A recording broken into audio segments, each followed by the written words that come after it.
everyone. My name is Christina. I work at PayPal on the GraphQL infrastructure team.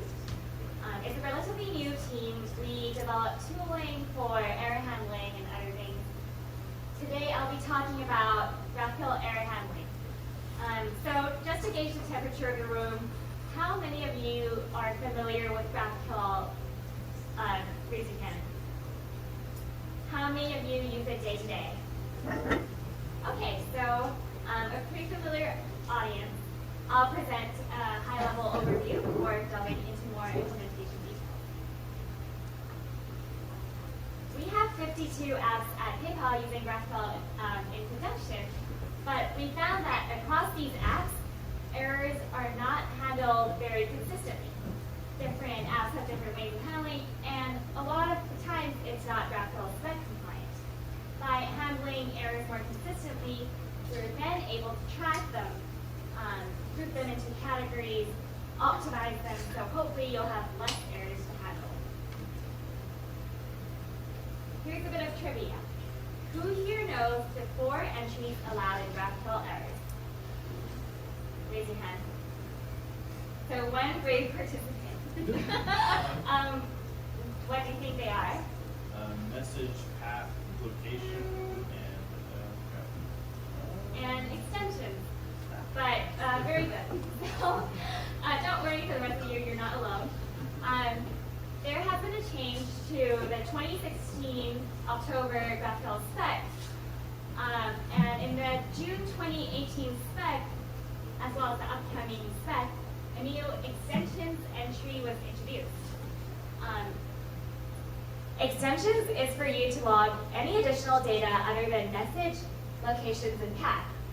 So GraphQL services should not provide additional entries to the error format. GraphQL spec introduced this extensions entry because it didn't want additional features added to errors later on to conflict with the additional data you're adding directly to the GraphQL error. So there are no restrictions on the content that are added to extensions, but you're not supposed to add additional fields like code or timestamp here. This is pulled right from the spec. You're supposed to put everything else in extensions.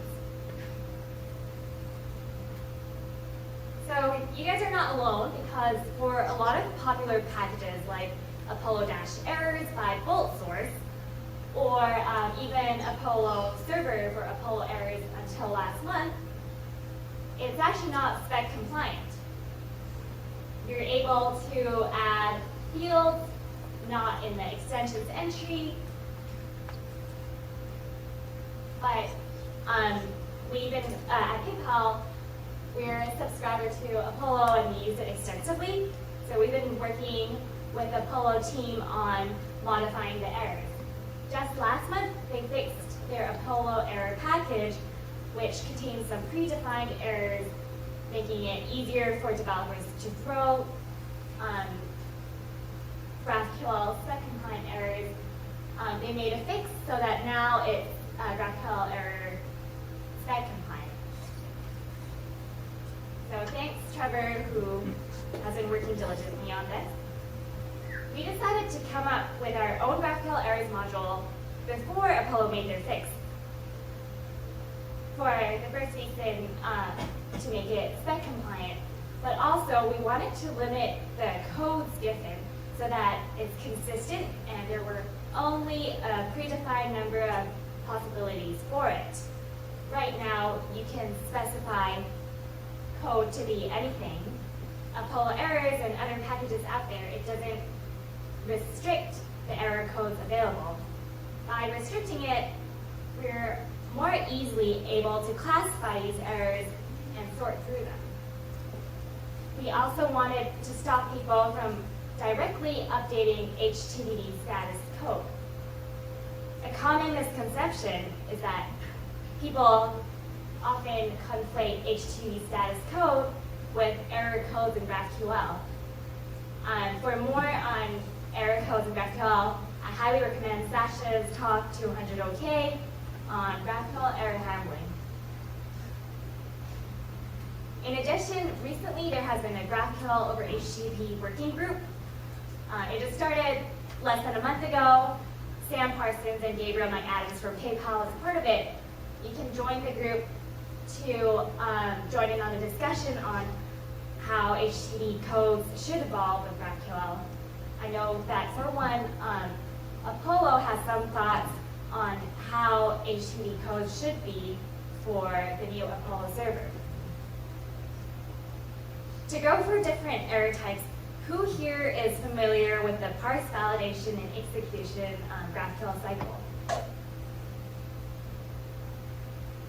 Well, I won't go into it in great depth, but to give a brief overview, how GraphQL works under the hood is that you first go through a parsing phase, which surfaces request syntax errors, and then it goes through a validation phase, where inputs can fail GraphQL type checking.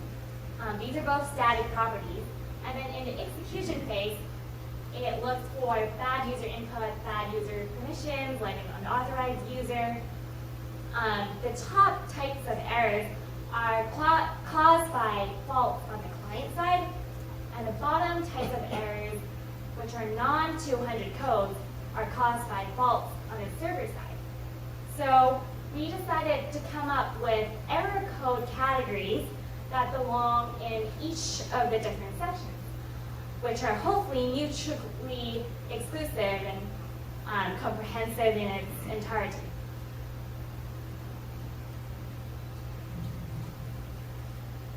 So in our own GraphQL Errors module, we decided to have an extensions field so that people can throw a GQL error that's immediately GraphQL spec compliant.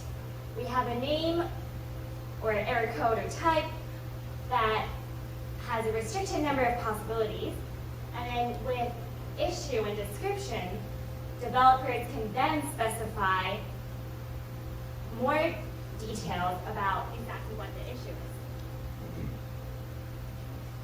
Sorry, the mic ran out. Okay, The other one should work. Sorry.